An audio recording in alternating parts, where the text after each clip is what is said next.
चलो हम लोग यूपी बोर्ड क्लास 7 का मैथ का चैप्टर पढ़ रहे हैं। चैप्टर नंबर है 6, रेखीय समीकरण, यानी इंग्लिश में क्या बोलेंगे, लीनियर इक्वेशन।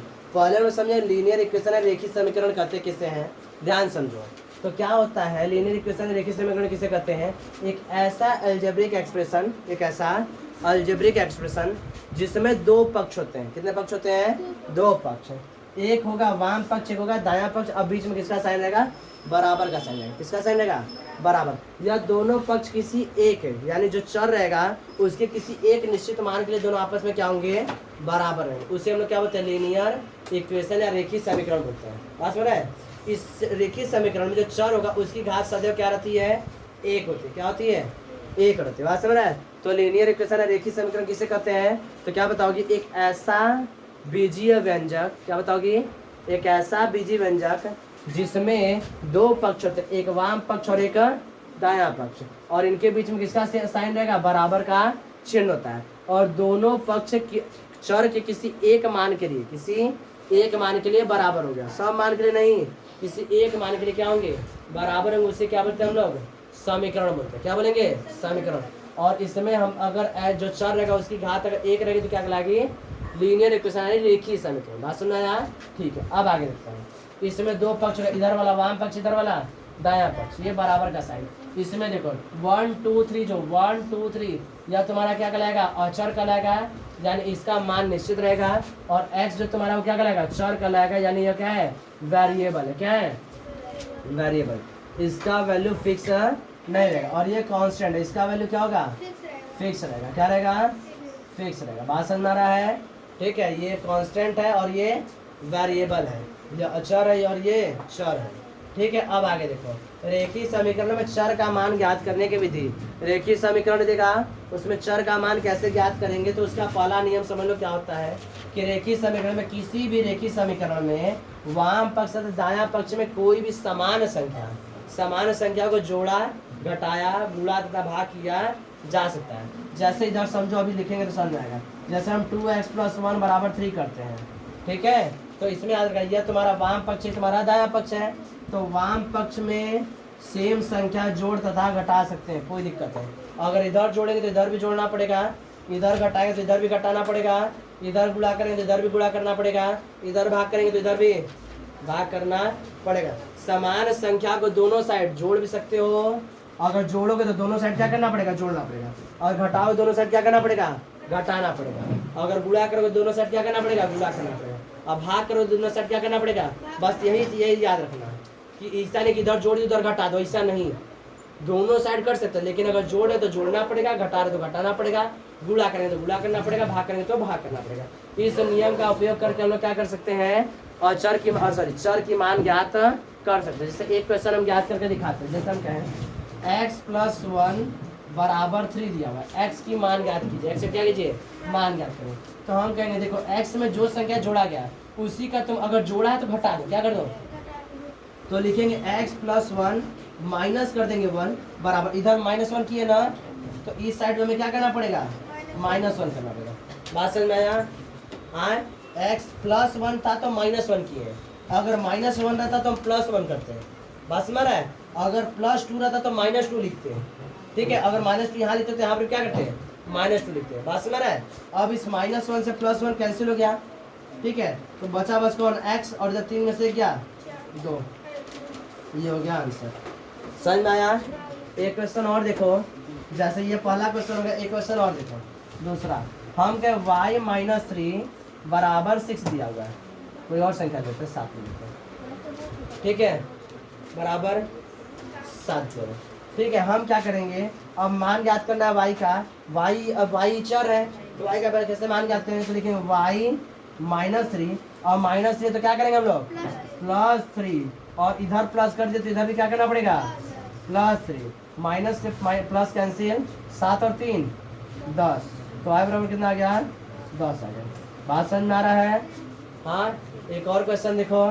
जैसे हम कहें 2x = 3 दिया हुआ है, 2x = 3। अब देखो, अगर इधर गुणा है, क्या है, गुणा, जिस संख्या से गुणा रहेगा उसी संख्या से क्या करा दोगे, भाग करा दोगे। इधर भाग करा, इधर क्या करना पड़ेगा, भाग कराना पड़ेगा। 2 से 2 कैंसिल, बचा x, x बराबर कितना बचा 3/2 हो गया आंसर। बात समझ में आया? कोई दिक्कत? इसको लिख लो पूरा वैसे। चलो अब ध्यान दो, छोटे छोटे क्वेश्चन हम लोग देख लिए, अब थोड़ा सा बड़े क्वेश्चन को सॉल्व करेंगे तो हमारा पूरा कॉन्सेप्ट एक बार में क्लियर हो जाएगा। हमें बस इतना पता है कि इसमें दो पक्ष रहेंगे, दोनों पक्ष में किसी भी समान संख्या को जोड़ा, घटाया, गुणा तथा भाग किया जा सकता है।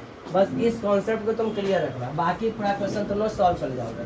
ध्यान से देखो, अगर हम देखें तो इधर वाले में जो वेरिएबल यानी जो चर है उसका गुणांक जो 2 है वो बड़ा है, इसमें जो चर है उसका गुणांक छोटा है, उसका गुणांक छोटा। एक काम करते हैं, हम अपना एक साधारण सा हल सही करने के हम ई पूरा को इधर कर देते, पूरा को उधर कर देते, अच्छा लगेगा।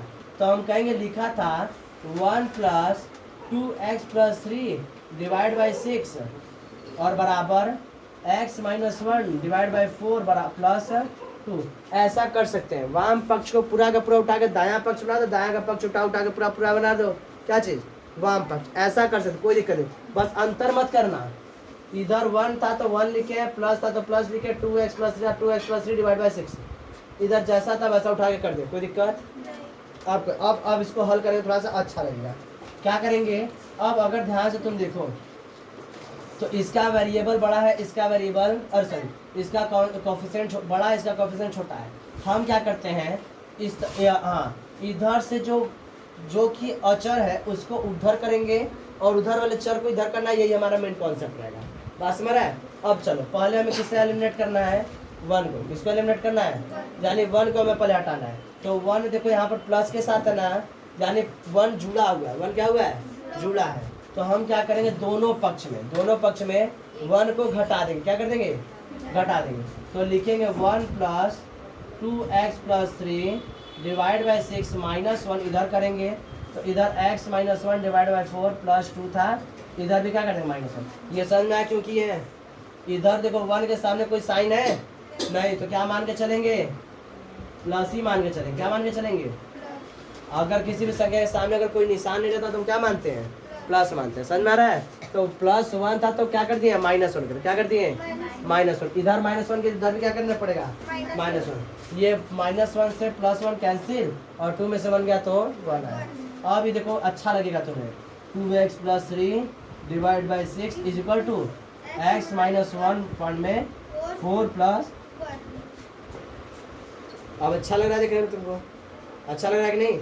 ठीक है, अब एक काम थोड़ा सा और करेंगे तो हमें और अच्छा लगेगा थोड़ा सा। या तो ऐसे करते हैं, देखो इसको कैसे करेंगे, तो इस 6 का डिवाइड एक बार इसमें करा देंगे, 6 का डिवाइड इसमें करा देंगे अलग अलग। तो लिखेंगे 2x डिवाइड बाई 6 प्लस हो तो प्लस कर दो, 3 डिवाइड बाई 6 कर सकते, कोई दिक्कत नहीं है। इधर करेंगे तो लिखेंगे x डिवाइड बाई 4 -1/4 और ये +1 था तो प्लस कर दें, सही है। अब देखोगे ध्यान से तो अब तुम्हें दिख रहा है 2x डिवाइड बाई 6, इसको काट थोड़ा सा अच्छे से अच्छा हो जाएगा। तो जगह x अपॉन में 2 × 1 = 2 2 × 3 = 6 कितना हो गया, 3 हो गया, प्लस 3 × 1 = 3 3 × 2 = 6 तो 1/2 हो गया। अपॉन में ये क्या हो गया, x अपॉन में 4 -1/4 और प्लस का 4। सही है? हाँ जी, अच्छा लग रहा है देखने में? तो इसको थोड़ा सा इधर लाते हैं हम लोग, ध्यान से देखो। तो अब देखो यहाँ पर x डिवाइड बाई 4 है, ठीक है, तो इधर ये प्लस है ना, इधर क्या है, प्लस। तो इसी को इधर क्या करना पड़ेगा, मैं माइनस, क्या करना पड़ेगा, माइनस। बात समझ, ध्यान देखना। तो इधर हमें क्या करना पड़ेगा, माइनस, उधर भी क्या करेंगे हम, माइनस करेंगे। ध्यान से एकदम देखना। तो लिखेंगे x डिवाइड बाई 3, यहाँ पे दूर थोड़ा सा लिखो, +1/2 बराबर लिखेंगे, लिखा हुआ x डिवाइड बाई 4। अगर x डिवाइड बाई 4 सामने कोई साइन है नहीं तो क्या मानेंगे, प्लस। अगर प्लस है तो क्या करेंगे, माइनस x डिवाइड बाई 4। सही है? अब उधर माइनस के इधर भी क्या करना पड़ेगा हमें, माइनस x डिवाइड बाई 4। बाकी उसी तरह उतार दो सब, -1/4 और प्लस का 1। सही है? दिख रहा है ना? अब इधर देखो ध्यान से, तो यह वाला इससे कैंसिल हो गया, अब इसको घटाते तो हम क्या भिन्न का इस्तेमाल करेंगे। किसका इस्तेमाल करेंगे? भिन्न के जोड़ा था भिन्न के घटाना का इस्तेमाल करेंगे। तो देखो यह दोनों क्या है? को प्राइम नंबर यानी कि सहअभाज्य संख्या। क्या है? सहअभाज्य मतलब यह दोनों का जो कॉमन फैक्टर है यानी कि उभयनिष्ठ गुणनखंड है वो 1 है। क्या है? 1 है। वो क्या है? जैसे हम कहेंगे 3 का गुणनखंड क्या होगा? तो 1 और 3 होगा। 4 का गुणनखंड क्या होगा? 1, 2 और 4 होगा। तो उभयनिष्ठ गुणनखंड क्या मिला तुम्हें? 1। तो ऐसे संख्याओं क्या बोलते हैं? सहअभाज्य संख्या। ठीक है, तो इसका जोड़ या घटाना बहुत आसानी से ठीक है। इसका गुणा इधर कराएंगे तो हो जाएगा 4x, इसका गुणा इधर कराएंगे तो कितना होगा? 3x, अपॉन में दोनों का गुणा करा दो, कितना हो जाएगा? 12 प्लस 1/2, तो 1/2 ये दोनों कैंसिल होगा तो कितना बचा? प्लस वाले को पहले लिख दो 1, माइनस वाले को बाद में लिख दो 1/4। ठीक है, अच्छा करने के लिए। समझ में आ रहा है? अब इधर देखो 4x में 3x गया तो कितना आ गया? x अपॉन में 12 प्लस 1/2। अब इसको हल कर लो तो ऐसे देखो करते हैं 4 एकम 4 माइनस 1 तो 3/4। समझ में आया? अब एक और देखो, ये x/12 था तो x/12 लिख दिए। ठीक है, ये प्लस का 1/2 है तो हम लोग क्या करेंगे? माइनस का 1/2 लिखेंगे। इधर -1/2, इधर भी क्या करना पड़ेगा? -1/2। सही है। अब अगर ध्यान से देखोगे तो ये प्लस ये माइनस कैंसिल। ठीक है, अब इसका कराओगे तो यहाँ पे एलसीएम निकालना पड़ेगा। तो 2 और 4 का एलसीएम निकालोगे तो आंसर आएगा 4। कितना आएगा? 4। तो 4 एलसीएम आ जाएगा। इस तरह लिख लेते हैं। ठीक है, 4 का गुणा यहाँ कराते हैं और 4 का गुणा जो एलसीएम आता है उसे गुणा कराते हैं। ये 4 से कब बार में गया? 1 बार में, तो 3 1 कम 3। ये 2 से क्या है? 2 बार में। ठीक है, 2 1 कम 2। ठीक है, एक एक स्टेप बस करना हम लोग को। यहाँ पे क्या बचा हमारा? x/12 बराबर 3 - 2/4। 3 में से 2 जगह कितना बचेगा? 1/4 और इधर बचेगा x/12। सही है। अब इधर हम क्या बताते हैं? इधर ये भाग है तो हम सेम संख्या को यहाँ पे क्या कर सकते हैं? गुणा कर सकते हैं। तो गुणा कराएंगे किससे? 12 से। इधर भी क्या कराना पड़ेगा? गुणा 12 से। अब देखो तो यह 12 से 12 कैंसिल हो गया। 4 से कैंसिल कर 12 का बार में 3 बार में, तो x बराबर कितना आया? प्रश्न थोड़ा सा बड़ा था लेकिन इसको स्टेप बाय स्टेप हम लोग क्या हल करते गए तो कितना आसानी से हल हो गया। कहीं हम लोग को दिक्कत नहीं किया। बात समझ रहा है? इसको लिख लो एक बार और समझा देंगे।